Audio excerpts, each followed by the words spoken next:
Ramai yang hadir ke kelas mengaji dewasa kami bukan orang-orang biasa. Ada di antara mereka yang pencen guru besar, pengetua, ada juga pensyarah. Jangan rasa malu untuk belajar Al-Quran.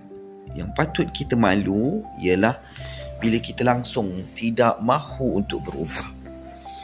Apa yang lalu, biarlah berlalu. Yang penting kita mati dalam keadaan boleh membaca Al-Quran. Besar pahalanya. Ianya dapat memberi syafaat kepada kita di akhirat.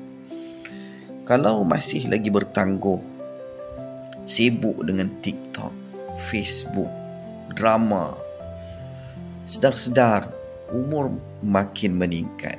Tiba-tiba ajal menjemput kita. Kelas ini khas mengaji untuk dewasa.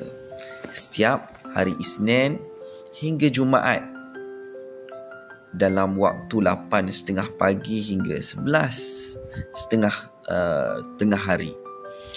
Hanya dalam 15 minit belajar di hadapan dengan ustaz one to one, ustaz perbetulkan.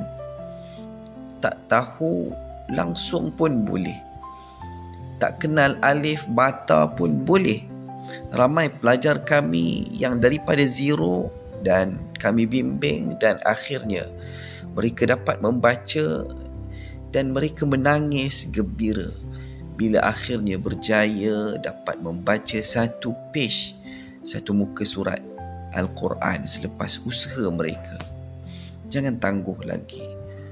Klik WhatsApp di bawah dengan 016 451 6073.